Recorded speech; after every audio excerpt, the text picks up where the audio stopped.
Although a devotee appears to be merged in the five material elements, the object of material enjoyment, the material senses, and material mind and intelligence, he is understood to be awake and to be freed from false ego.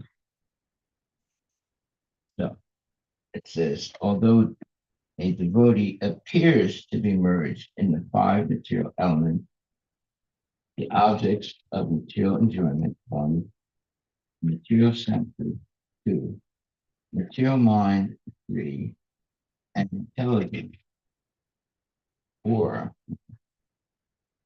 Uh, he is understood to be awake and to be freed from the false ego. This is a devotee.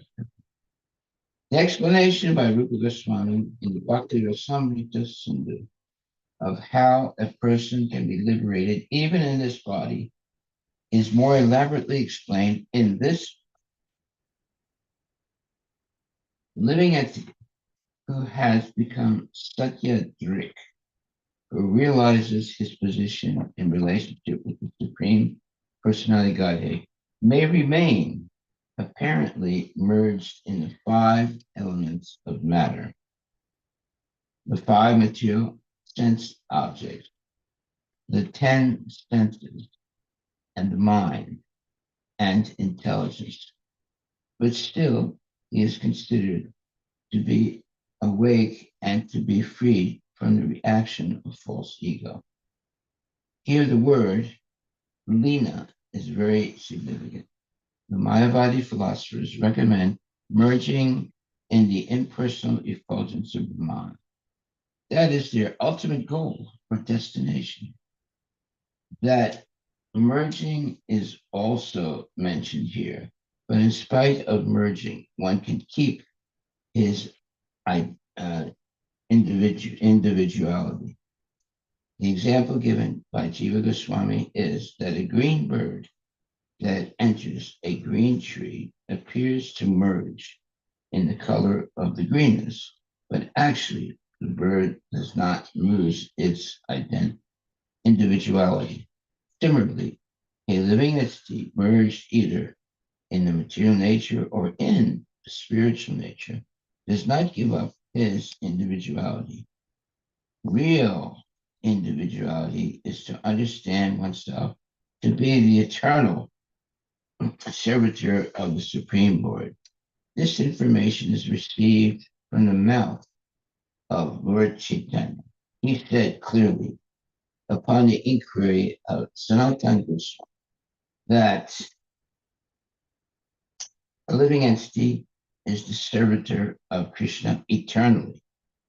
Krishna also confirms in Bhagavad Gita that the living entity is eternally his part and parcel. The part and parcel is meant to serve the whole. This is individuality. It is so even in this material existence when the living entity apparently merges in matter. His gross body is made up of five elements. His subtle body is made of mind, intelligence, and false ego, and contaminated consciousness. And he has five active senses and five knowledge acquiring senses. In this way, he emerges in matter. But even while merged in the 24 elements of matter, he can keep his individuality as the eternal servitor of the Lord, either in the spiritual nature or in the material nature. Such a servitor is to be considered a liberated soul. That is the explanation of the authorities, and it is confirmed in this verse. Hare Krishna, Hare Hare Krishna, Krishna, Krishna, Krishna Krishna, Hare Hare, Hare Hare Ram, Ram, Hare Hare Ram, Ram, Ram Rama Rama, Ram, Hare Hare. Okay, so this verse, Canto 3, chapter 27, verse number 14.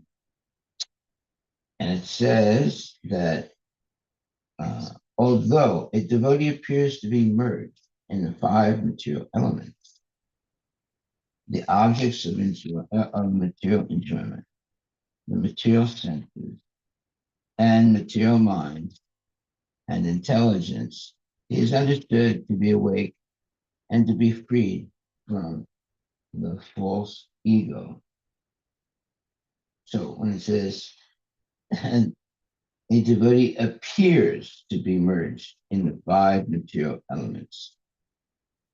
Well, it might look like that, but because the devotee is dovetailing everything in devotional service, he's actually uh, awake and freed from false ego. So you have the five material elements. What are they? You have objects of material enjoyment, one. The material senses, two. Material mind, three. And intelligence, four. And number five, false ego.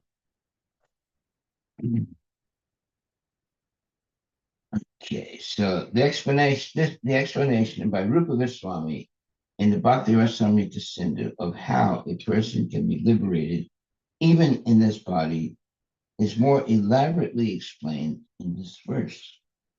The living entity who has become Satyadrik, who realizes his position in relationship with the Supreme Personality of Godhead, may remain apparently merged in the five elements of matter, the five material sense objects, the 10 senses, and the mind and intelligence.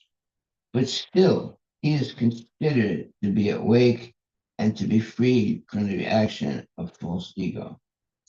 Here, the word Lina is very significant.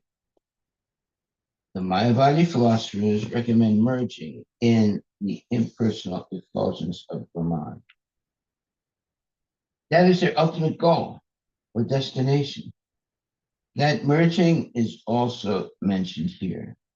But in spite of merging, one can keep his individuality.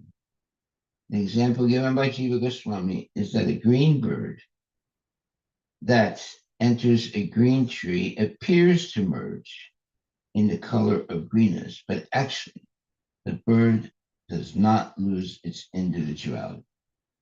Similarly, a living entity merged either in the material nature or in the spiritual nature does not give up his individuality. Real individuality is to understand oneself to be the eternal servitor of the Supreme Lord. This information is received from the mouth of um,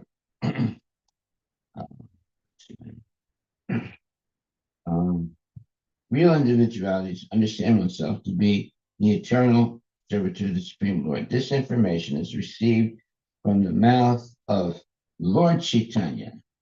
He said clearly, upon the inquiry of Sanatana Goswami, that a living entity is the servitor of Krishna eternally. Krishna also confirms in Bhagavad Gita that the living entity is eternally his part and parcel. The part and parcel is meant to serve the whole. This is individuality. It is so even in this material existence, when the living entity apparently merges in matter. His gross body is made of five elements.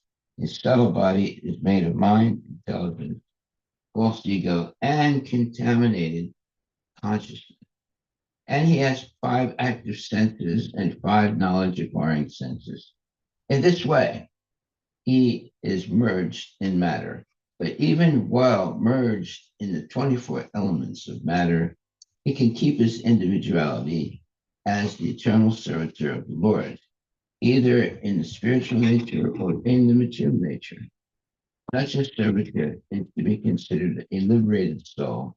That is the explanation of the authorities, and it is confirmed in this verse, which says, although a devotee appears to be merged in the five material elements, the objects of material enjoyment, the material senses and material mind and intelligence, he is understood to be awake and to be freed from the false ego.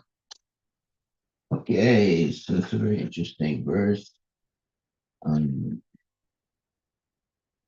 whole idea of Krishna consciousness is to be freed from the material conception of life, and how to be freed from uh, the material conception of life is to be engaged in the devotional service of the Lord. Then one can gradually become free from the false ego. The false ego means identifying with the body. But when one makes spiritual advancement, gradually they don't identify with the material body. They identify with the soul that is eternal and is animating the body with consciousness. So, can a person live without uh, a material body? Yes, they can have a spiritual body, which is more real than the material body, because the material body is subject to birth, death, old age, and disease. So, but where can you get a spiritual body? Well, in the spiritual worlds. Uh, when you go back to the spiritual world, you still have a body, but now it's a spiritual body and it's immortal. And it's not subject to birth, death, old age, and disease. Is there such a thing as a spiritual body? Yeah, yes, there is, definitely. Everyone can spiritualize their body also by engaging the body fully in Krishna conscious activities. Then all the appendages and all the bodily parts and the mind and the intelligence can become Krishna conscious by constant engagement in devotional service. So either you have a material body that's fully engaged in devotional service, or you have gone back to Godhead and you have received this spiritual body. Both ways, you can have a spiritual body. And uh, and when you have a spiritual body, you're able to fly through the air. You're able to do many wonderful things. But if you mistake that type of freedom for sense gratification, you lose all the benefits. But if you engage the body, the senses, everything in the service of Krishna, you attain your position as before. Like you could be a policeman, you could be a devotee, you could be whatever you choose to be. But if you're engaged in the service of Krishna, always thinking of the Lord, following the rules and regulations of Krishna consciousness, chanting Hare Krishna, you're considered a devotee regardless of your occupation or regardless of your skin color or whatever. So one becomes transcendental to the body and its physical attributes or physical, let's say, uh, nature by engaging in devotional service. So this is uh, spiritual knowledge. Uh, Everyone has a material body in the material world, but they still have their eternal soul. When the soul is completely covered by Maya, they don't realize that they have an eternal soul. So they develop false concepts like you only live once, Therefore, you should always engage in sense gratification because when you die, there's nothing. And that is not true. That we have eternal life and that we can always, repent uh, our sins and become spiritually situated or transcendentally situated. So sins are something that are holding us back from our real human potential of freedom. One becomes free by surrendering to Krishna. So that seems to be a contradictory statement. How can you be free if you surrender? Well, if you surrender to Maya, then you're not free. But if you surrender to Krishna, then you become free of birth, death, old age, and disease. But you're still subordinate to the Lord. And that might seem like a empty promise or some kind of pigtail, but no, it's a fact. We're gonna read over and over again examples of liberated devotees.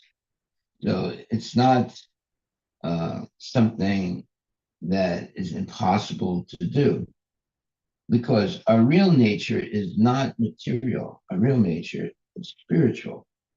And when we realize that, then we give up trying to be a sense gratifier.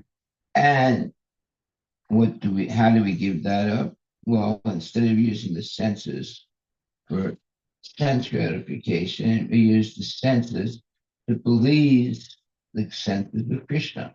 Krishna also has senses. So instead of working for sense gratification, what you would say is selfishly for ourselves, we work to please the transcendental senses of Krishna.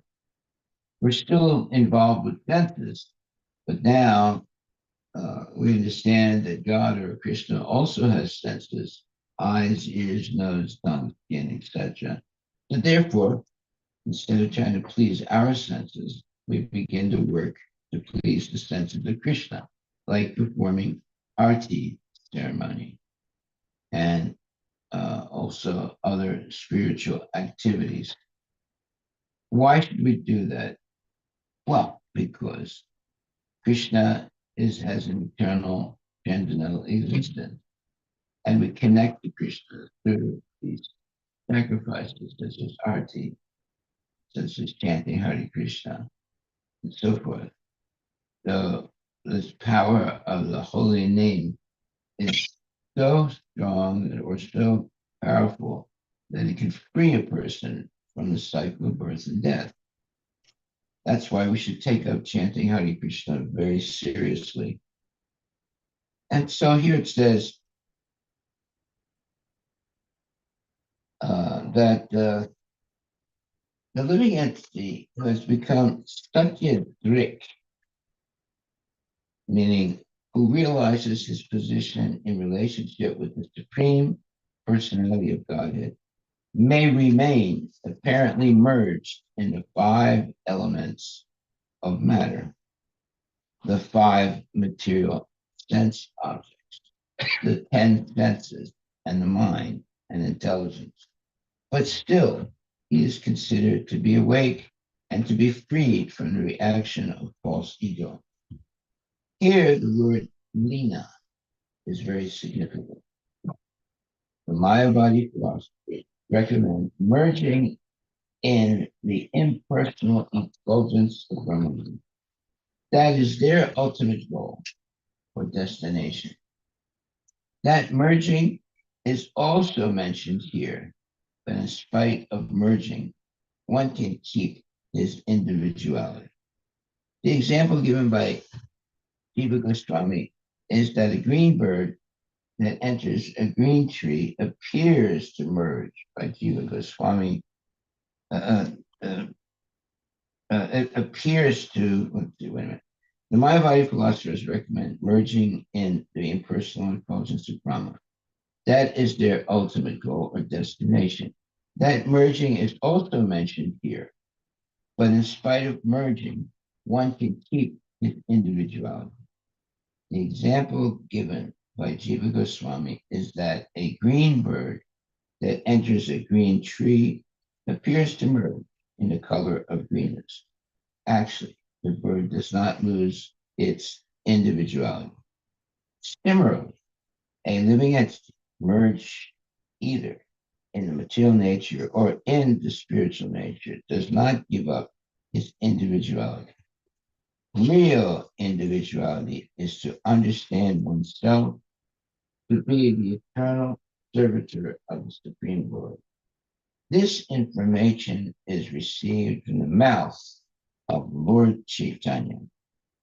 He said clearly, upon the inquiry of Sanatana Goswami, that a living entity is the servitor of Krishna eternally.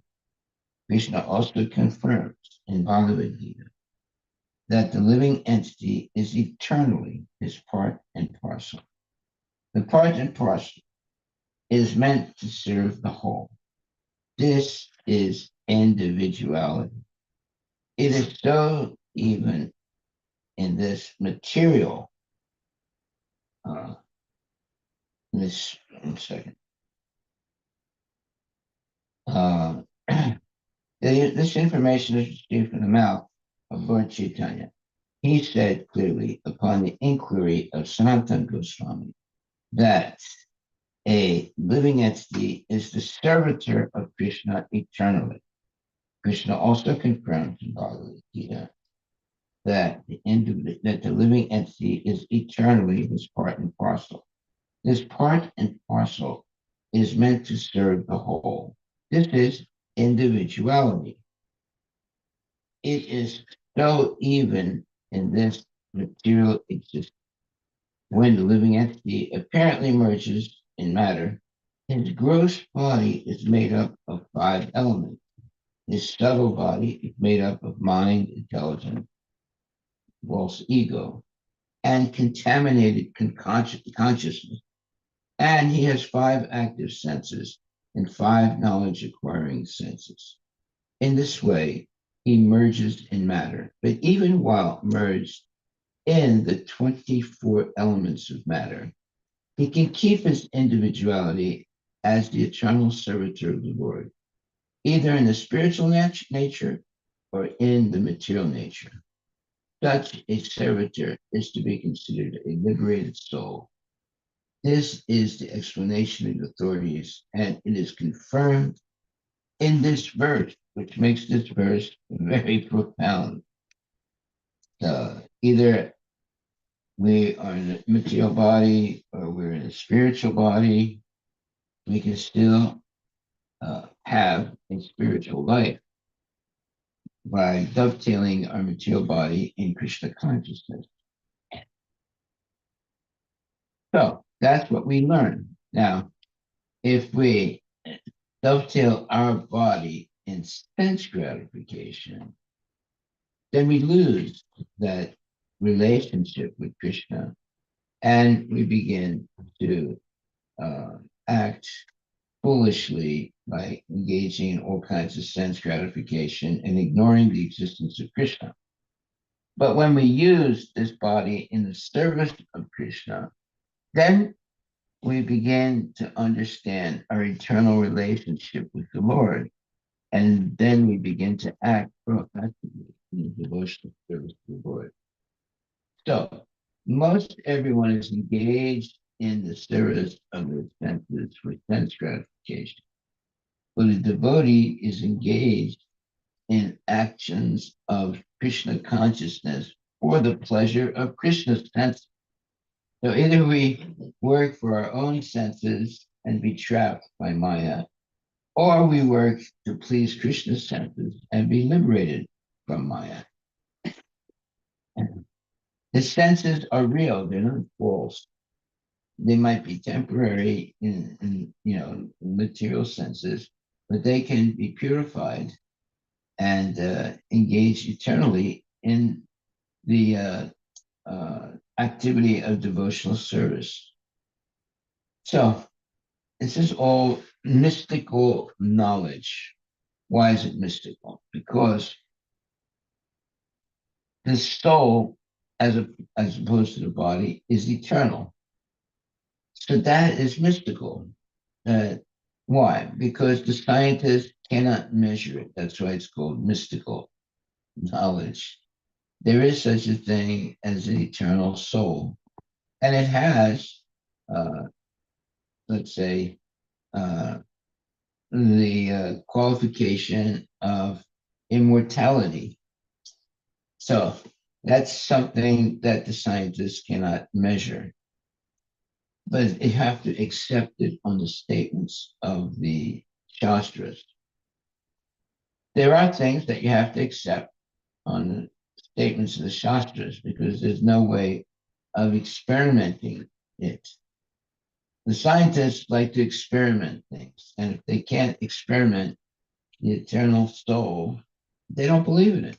They say, well, it's not, we can't experiment and establish its existence, and therefore we'll just ignore it and think of something else. But the real thing to think of is your eternal soul that is not subject to birth, death, old age, and disease. So, without any attempt to understand that, we remain, let's say, mired in the falsity of eating, sleeping, mating, and defending. So, the nice statement here is that uh, the devotee's gross body is made up of five elements. His subtle body is made of mind, intelligence, false ego, and contaminated consciousness. And he has five active senses and five knowledge acquiring senses. In this way, he merges in matter. But even while merged in the 24 elements of matter, he can keep his individuality as the eternal servitor of the Lord, either in the spiritual nature or in the material nature. Such a servitor is to be considered a liberated soul. That is the explanation of the authorities, and it is confirmed in this verse 14 of the Canto 3, chapter 27, text 14. That means this is a very important verse. Why? Because, first of all, it makes it very clear that the soul is eternal. And the soul has senses, active senses. Uh, yeah, knowledge acquiring senses, so forth. And uh, even though one may be merged in matter, um, meaning the 24 material elements of matter, the devotee can keep his individuality as the eternal servitor of the Lord, even in the spiritual nature or in the material nature. Such a servitor is to be considered a liberated soul. That is the explanation of the authorities, and it is confirmed in this verse. The verse says, although a devotee appears to be merged in the five elements, the objects of material enjoyment, the material senses, and material mind and intelligence, he is understood to be awake and to be freed from the false ego. So, what is the false ego? Identifying oneself as a material body. What is real ego is to identify ourselves as the eternal servant of Krishna. And by actually engaging in the service of the Lord, we transcend the limitations of the material body. We still have a material body, but we engage or dovetail the material body in the service of Krishna. Now, that material body becomes a spiritual body, even in this lifetime.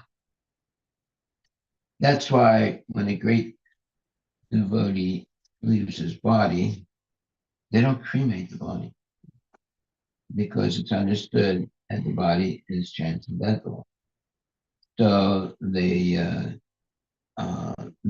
put the body in the ground, but they cover it with salt, and so that the bugs and whatever can't eat the body, and so it's preserved because it's understood to be a spiritual body because the devotee engaged all their senses and mind and everything in the service of Krishna throughout life.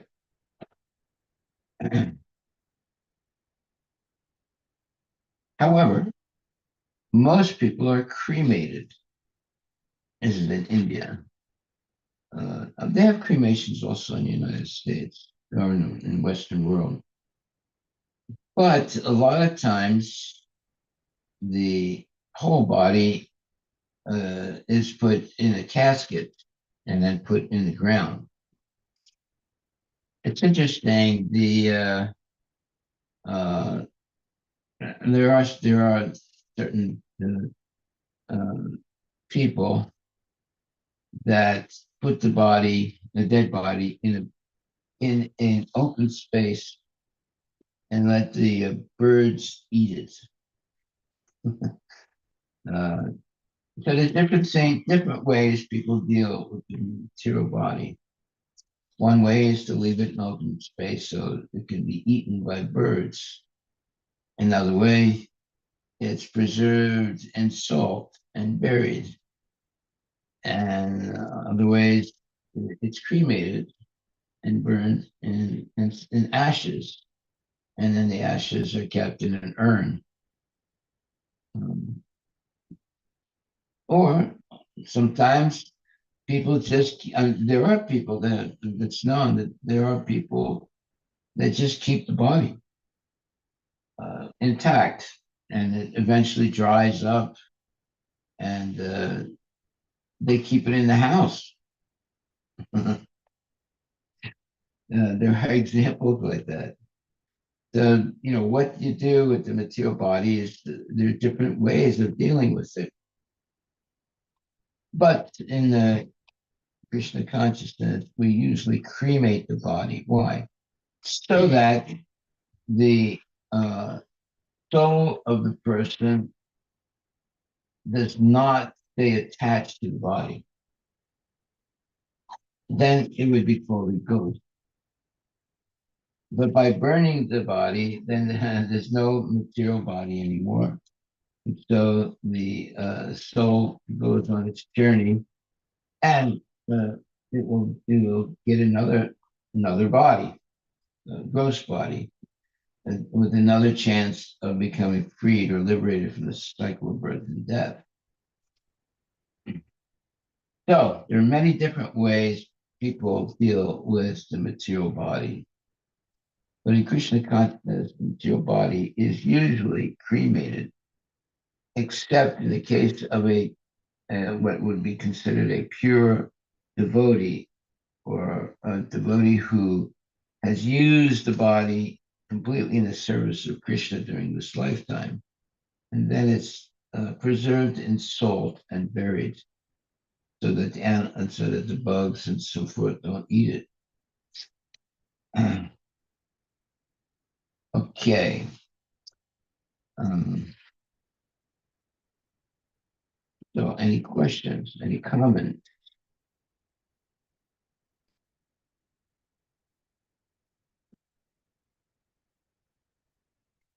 Okay, it says that is the explanation of the authorities. Well, what is that? Uh, the explanation of authorities is the following. Um, Real individuality is to understand oneself to be the eternal servitor of the Supreme Lord. This information is received from the mouth of Lord Chaitanya. He said clearly upon the inquiry of Sanatana Goswami, that a living entity is the servitor of Krishna eternally. Krishna also confirms in Bhagavad Gita that the living entity is eternally his part and parcel. The part and parcel is meant to serve the whole. This is individuality. Well, when you're engaging your body, mind, senses, everything in the service of the Lord, that is called individuality. It is so even in this material existence, when the living entity apparently merges in matter, his gross body is made up of 5 elements. His subtle body is made up of mind, intelligence, false ego, and contaminated consciousness. And he has 5 active senses and 5 knowledge acquirings. In this way, he merges in matter.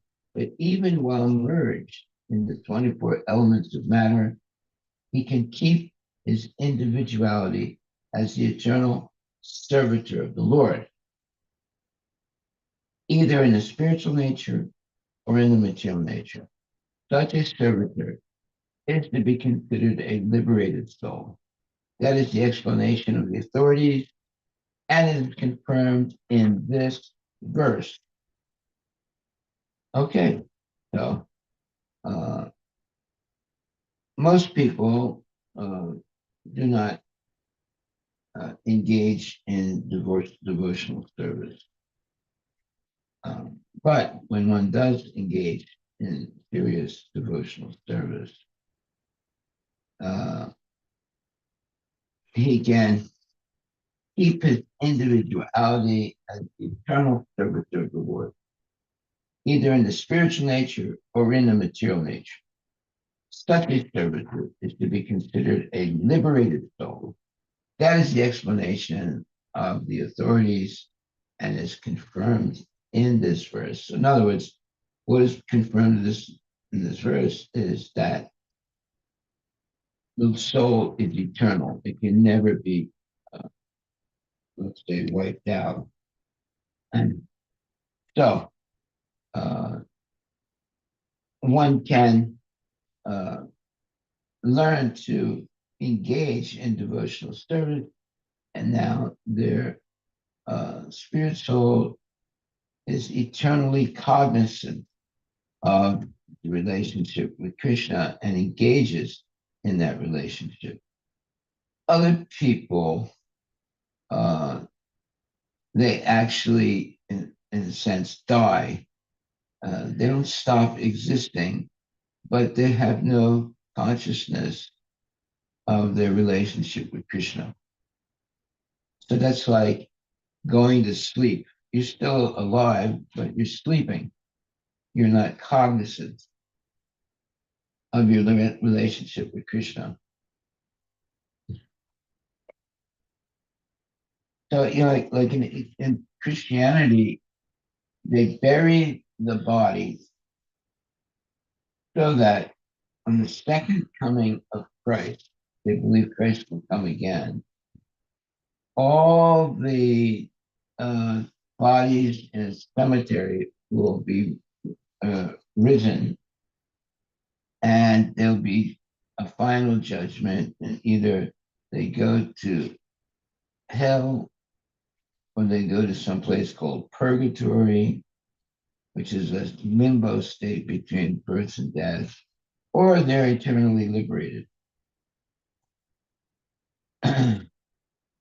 That, of course, is their theory. Uh, I'm not sure if it's actually true, but that's what the Christians believe. And what do the devotees believe? Well, the devotees know that the soul is eternal. So it can be eternally in hellish condition, or it can be eternally in the spiritual condition. But the soul can never be destroyed. So the Christians, they have different understanding, and they do believe that there are some souls that are destroyed, or other souls that are eternally damned and suffering in a place called purgatory. So there's different ideas of what happens after death. But the devotees know that the soul is eternal and it's it can go through many births and deaths before it can become Krishna conscious. And if one becomes Krishna conscious and they're in one of their births, then they go back to the spiritual world with their spiritual body and never come back again to the material world. Okay. That's why it says here that although a devotee appear to be merged in the five material elements, the objects of material enjoyment, the material senses, and material mind and intelligence, he is understood to be awake and to be freed from the false ego. So that's the devotee. The materialists, they have this false ego, and therefore the false ego identifies oneself with the gross material body and engages in devotional service. So such a person will go through many, many births and deaths. But eventually, well, there's two ways. Because you have an eternal soul, you can remain eternally a victim of Maya, or you can be eternally liberated, but you can never stop existing. You can be put to sleep, but you'll never be, let's say, destroyed. Even when the body dies, you're not really dead. Uh, it's just like a sleeping situation. Okay. Any questions? Any comments about these points?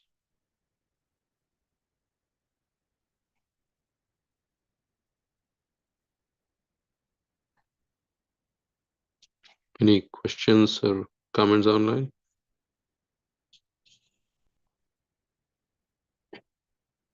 The main statement made here, and it's a little, amazing. It says that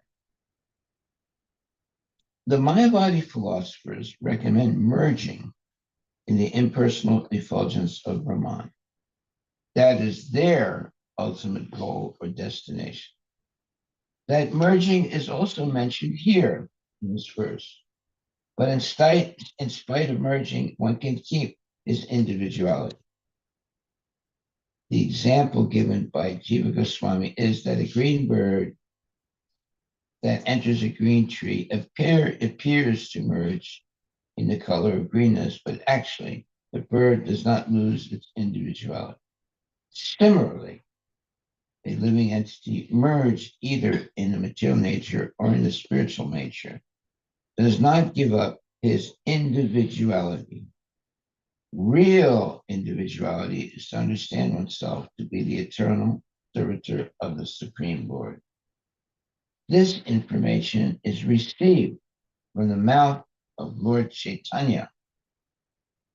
He said clearly upon the inquiry of Sanatana Goswami that a living entity is the servitor of Krishna eternally. Krishna also confirms in Bhagavad Gita that the living entity is eternally his part and parcel. The part and parcel is meant to serve the whole. This is individuality. It is so even in this material existence. When a living entity apparently merges in matter, his gross body is made up of five elements. His subtle body is made up of mind, intelligence, false ego, and contaminated consciousness. And he has five active senses and five knowledge acquiring senses. In this way, he merges in matter, but even while merged in the 24 elements of matter, he can keep his individuality as the eternal servitor of the Lord, either in the spiritual nature or in the material nature. Such a servitor is to be considered a liberated soul. That is the explanation of the authorities, and it is confirmed in this verse. Well, what it means is that one should become a devotee and be engaged in active devotional service. In that way, uh, one is considered to be awake and to be freed from false ego. The false ego falsely identifies as the body, although he has an eternal soul. So the eternal soul doesn't go away, but he doesn't uh, understand the fact that he has an eternal soul. And so he goes through many different births and deaths. And in each birth and death, you can have different bodies. You can go through the 8,400,000 species. And in this way, uh, he's stuck in a cycle of birth, death, old age, and disease.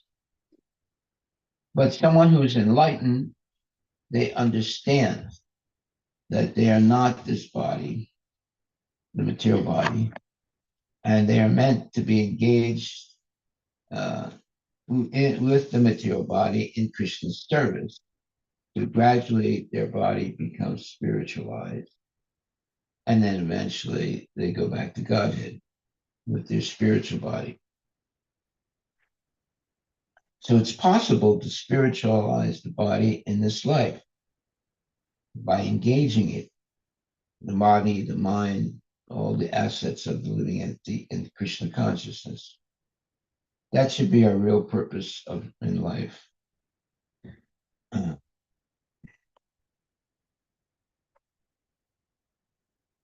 We don't want to be trapped in Maya and always be in a temporary material body that goes through birth, old age, disease, and death, and basically be confused about who we actually are and what our real purpose in life is.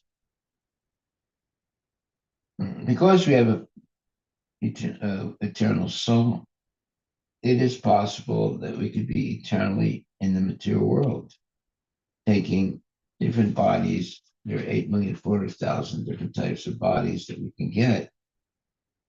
So the only way of being liberated is to come to the material, spiritual body. Not, I'm sorry, come to the point of being a human being with a human body, and then engaging that human body in the service of Krishna.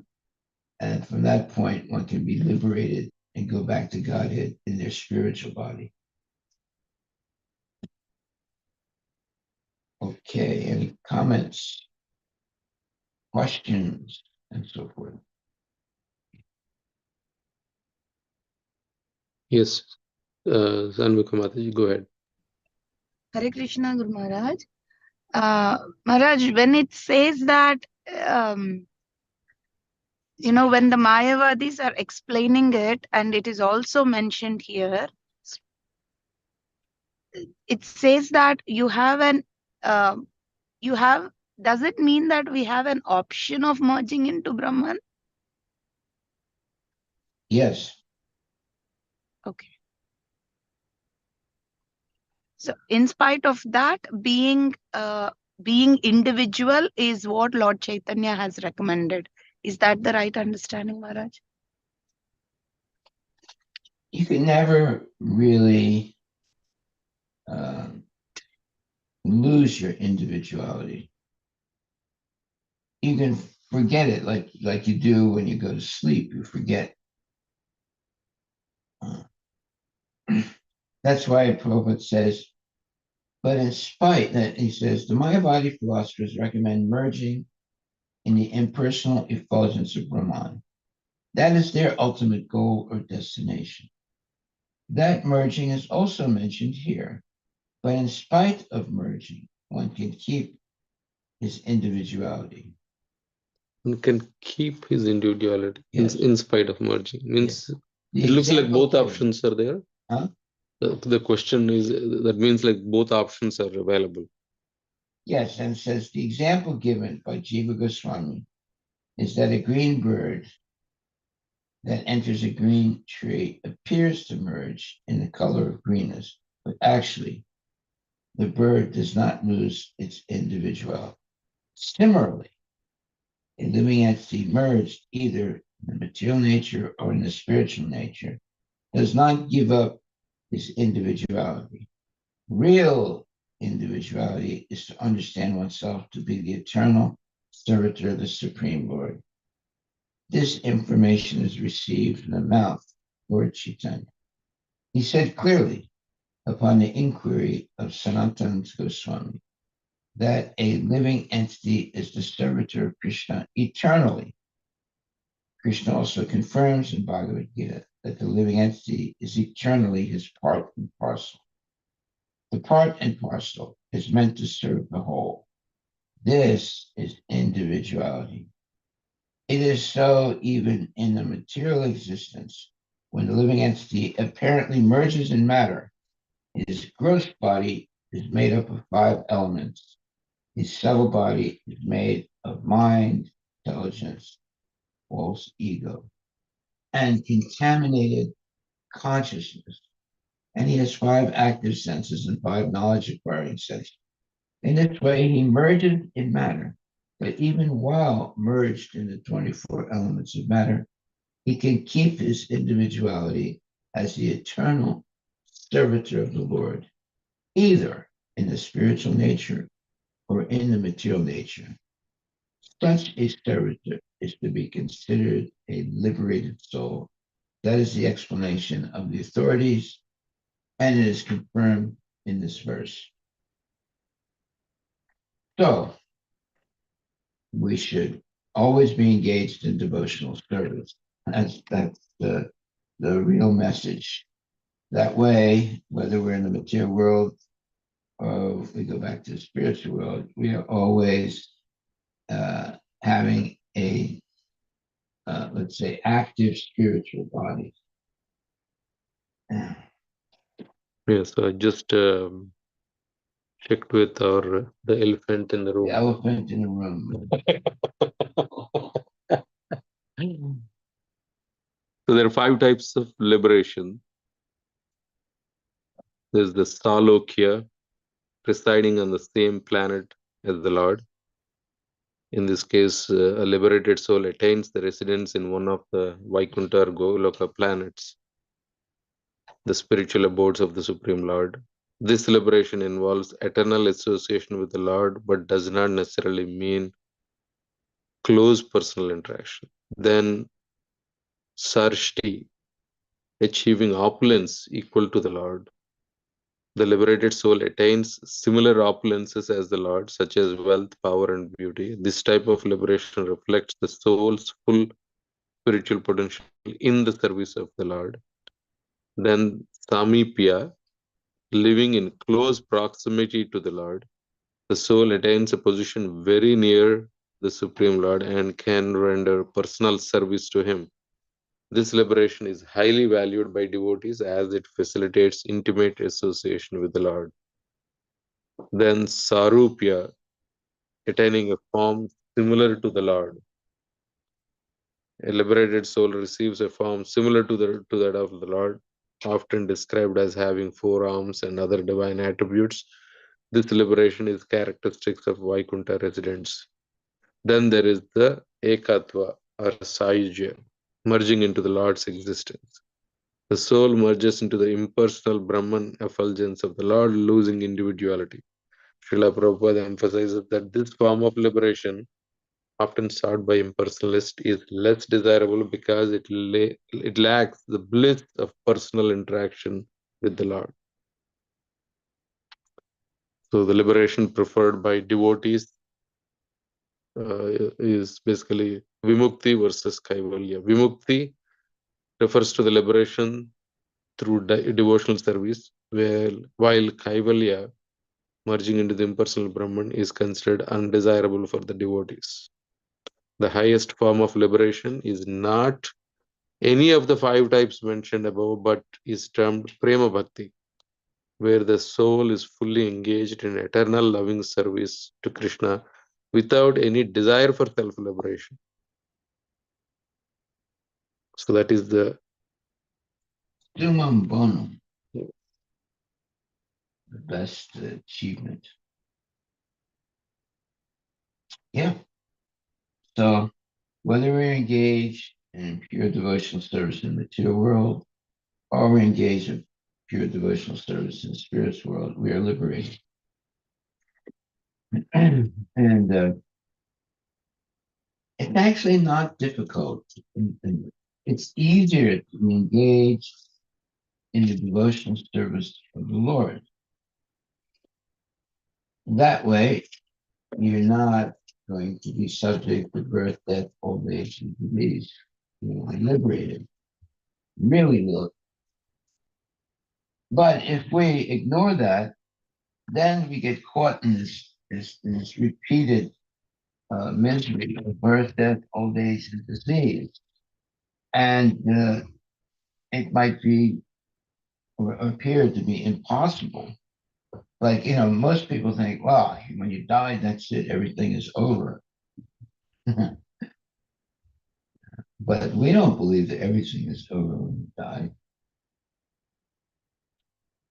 If you're Krishna consciousness, if you have engaged in devotional service to the Lord is guaranteeing that He will protect you and help you go back to the spiritual world in your spiritual body.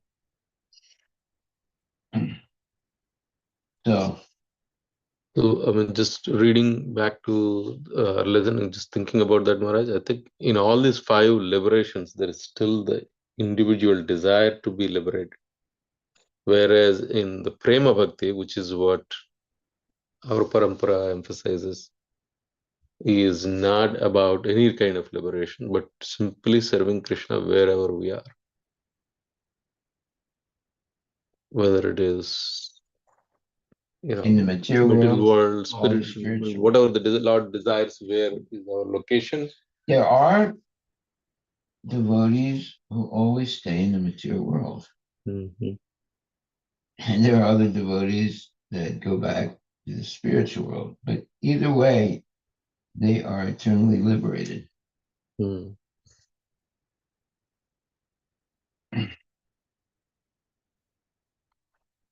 Okay. So, Yeah, go ahead. Yeah, go ahead. Follow-up question on this one. So regardless, it's a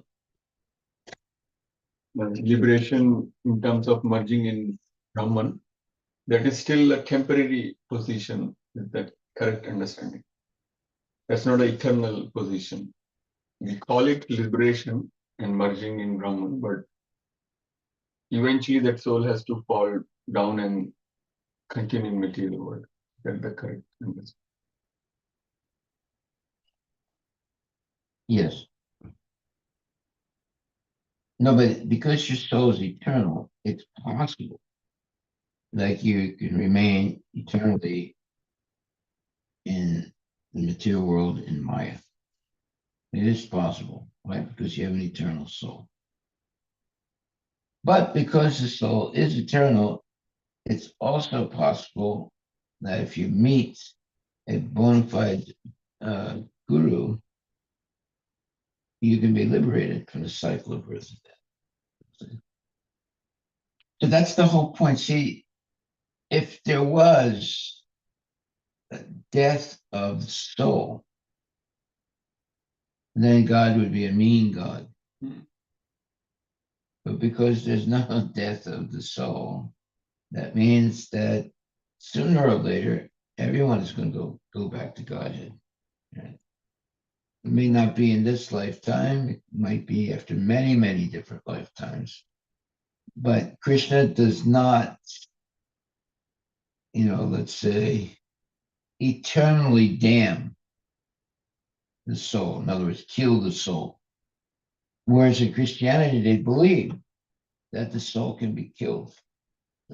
And they also believe that once it goes to hell, it remains in hell. It remains in hell, it can't get out. So if that was true, then easily you could say that God is mean. He's not really a merciful God. All right. But we know that God is very merciful. Yeah. Krishna is most merciful.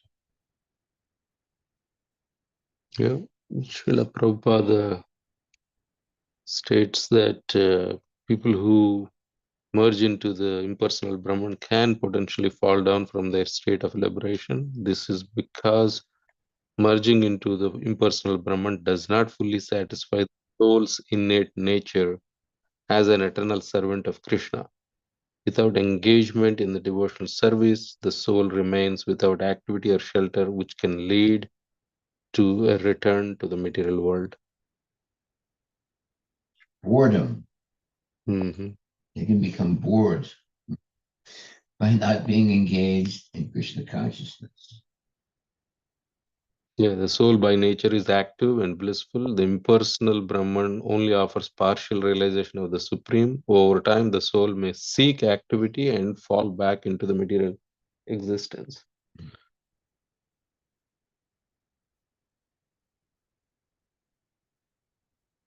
It's much easier to be Krishna conscious than to not be Krishna conscious. If you're not Krishna conscious, then you're always stuck in the cycle of birth, death, old age, and disease.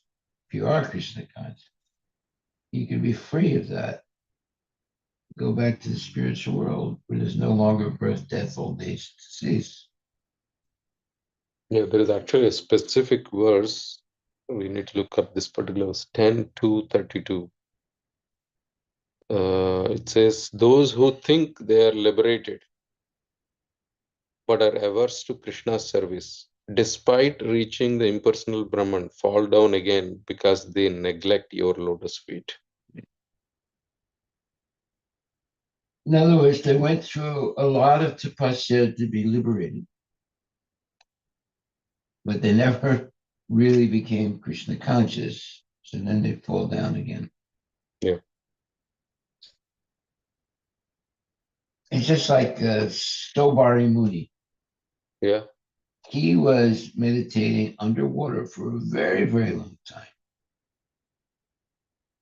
But one day a school of fish came close to him and they were copulating, they were having sex. And he perceived that and it broke his meditation. He was meditating underwater for a very, very long time. It broke his meditation. He came out of the water and his body looked somewhat like a fish. It was covered with, all these algae and all he didn't look really good, and then he used his mystical power to have a nice body. And then he started marrying a whole bunch of women. He went to King, right? King's daughter. Yeah, he said, I want all your daughters. 51 daughters. So that desire for sex was not purified by all that meditation. Amazing. It's how dangerous material life is. So that is what you would call the defining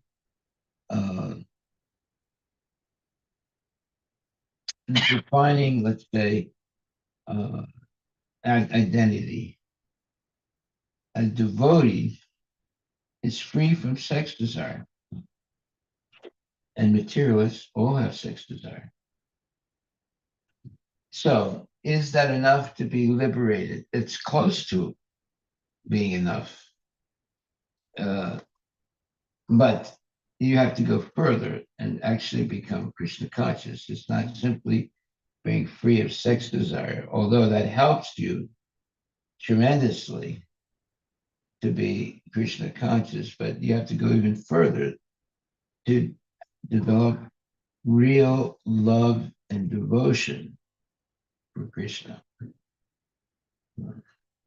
But it's very, very helpful to be free of sex desire. Just give it up, not even think about it, not even desire it.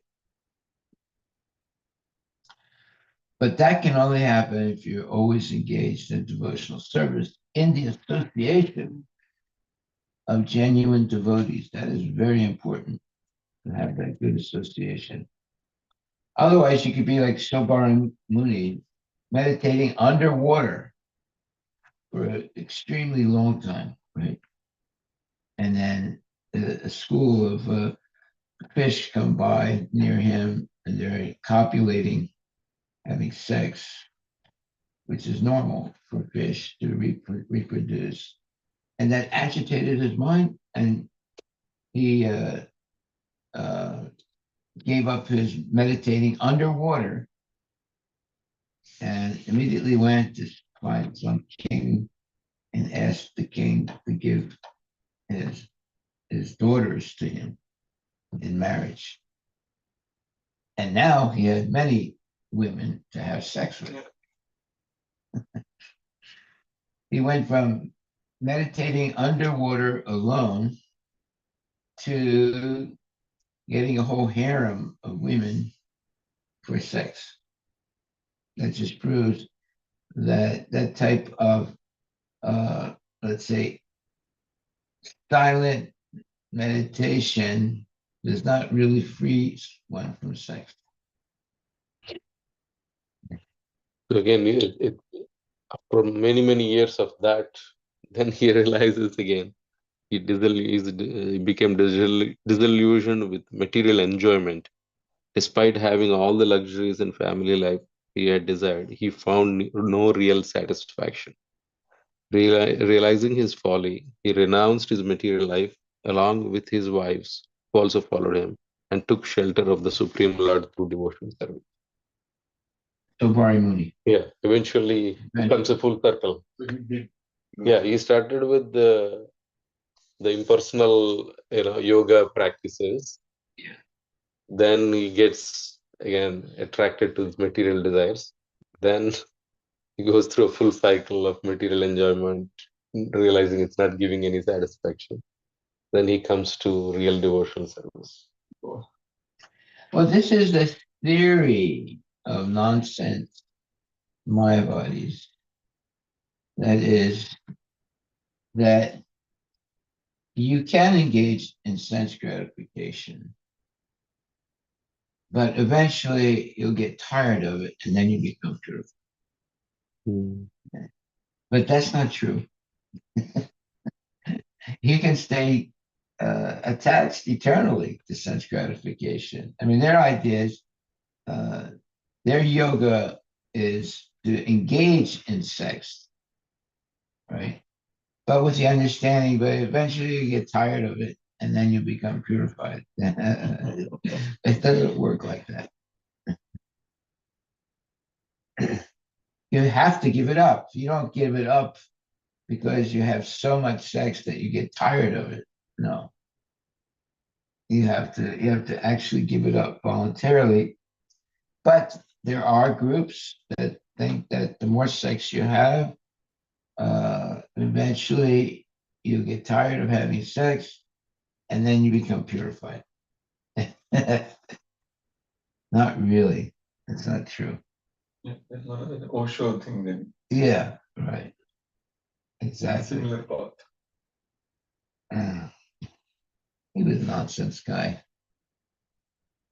And in the end, what happened? All his women disciples, or the main women disciples, stole all his money that he had in Geneva, and stole all his money and left him. And that's when he called himself Osho. Why did he call himself Osho? Because he became a Mayavadi that is Osho is not a Sanskrit word. It's the basically the Mayavad type of existence, where you identify yourself not as not with Krishna, but as some kind of a liberated soul because of tapasya, right? Look up the word Osho. What does it mean? Osho? Yeah. It's not a Sanskrit word.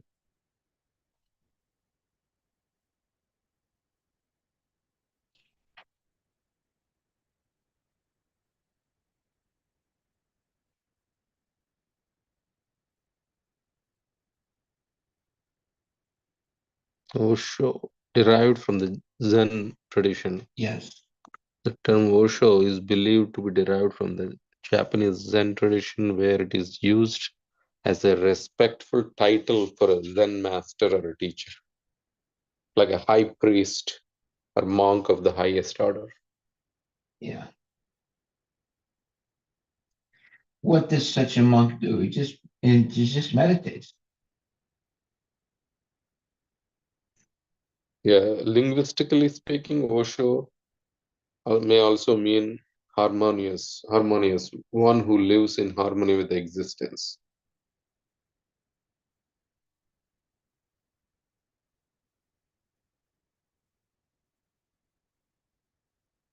Yeah. Does it mean that he's free from the cycle of birth and death? Again, this is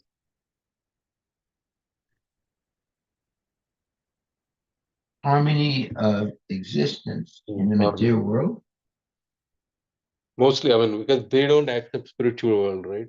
So for them, they're essentially thinking of existence, but they'll probably They'll probably fall down. fall down again, and then, but then their consciousness is that, I mean, they also call themselves Jivan Muktas in that way, saying that okay, as long as you are in harmony with the existence. But what we don't know, according to Shastra, is like, whether when they fall down again, they'll probably forget everything, and then they have to go through the cycle.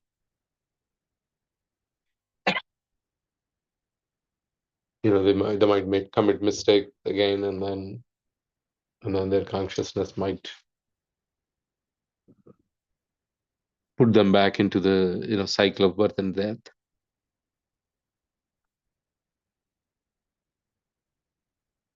Best thing is to be Krishna conscious. It's much easier. Just chant Hare Krishna, nice prasadam, dance. Yeah, I mean, I think that's what Srimad Bhagavatam is. I mean, even that Sabari Muni's story, why did they describe that in Srimad Bhagavatam? Basically, The severe tapasya does not really work. Yeah. I mean, he's meditated for thousands of years. Yeah. And then again fell Underwater. back underwater. And then again, his desire still did not get purified. Right. And as soon as he came in contact with something simple material view, then for like a two fish mating, then immediately his desires really like surged. He never purified his desire. Exactly. So that's what Prabhupada says, like, our all other processes do not purify our desires, because soul's desire is to serve until that state of existence one enters into, which is pure devotional service. They're always hankering for something. It may be temporarily. They'll be satisfied. Yeah, they won't be satisfied. That means like it may be a little bit longer time, but then they'll eventually fall. Yeah, the yearning for sense gratification, subtly. Yes. Yeah. Yeah. So that's the takeaway for us. There's one devotee named, I won't give his name. Anyway, he's a guru, he has a lot of disciples. And he basically went crazy and started trying to have sex with his disciple. But for years, he was, he's very intelligent, and he was always, preaching and so forth. And he had, nice, wealth. Comes from a very wealthy Jewish family, but something happened to him, and he tried to have sex with women, with his own disciples, and basically they had to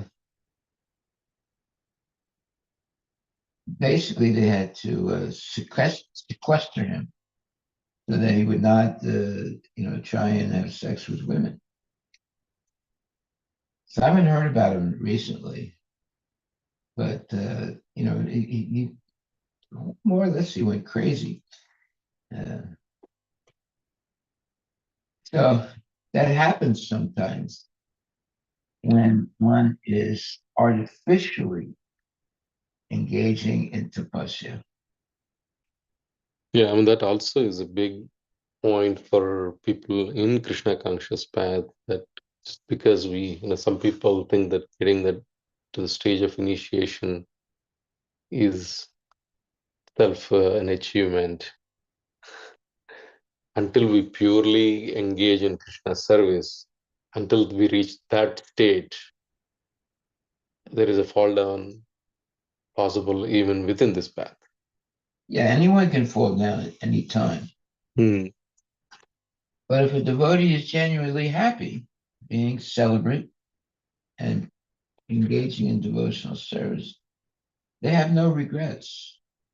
They'll have no yearnings other than, in other words, they're completely satisfied by devotional service, and to be always cognizant of Srila Prabhupada and his instructions.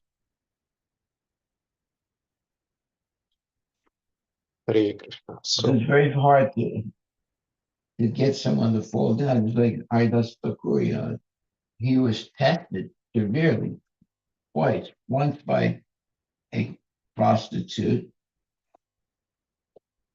but the second time he was tested by Maya Devi herself.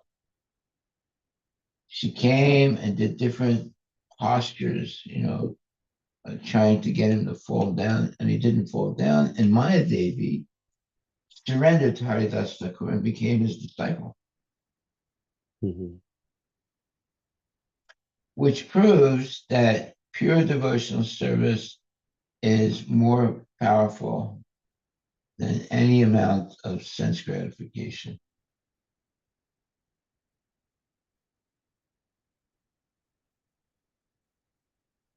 What you have today, you have these nightclubs where they're basically naked women dancing on a pole, and men are drinking liquor, and they're giving money to the pole dancers that are just about naked, and then they're also having sex with those pole dancers, and that is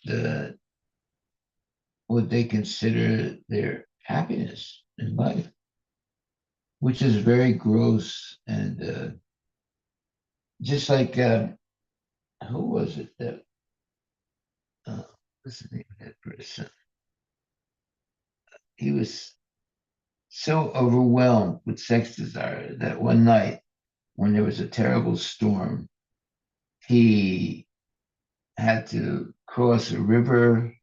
It was very dangerous, and he grabbed some kind of a log, and then he eventually crossed the river, and then he came to the house of this prostitute, and then he threw some pebbles or something to wake her up, and he was exhausted by his, because it was a very, dark and very cold and he had to cross this river, and he basically almost was collapsing in front of her.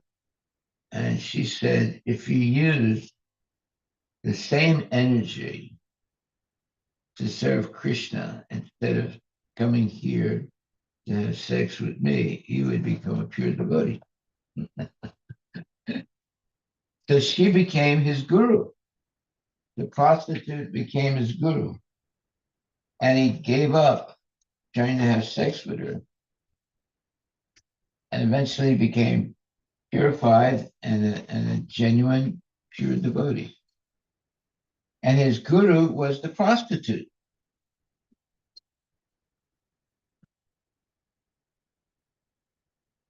So a prostitute, really sees distorted consciousness of men who are lusty, right? And eventually, those type of men become playthings of the prostitutes. They actually control those men because they have this weakness. They can't control their sex desire.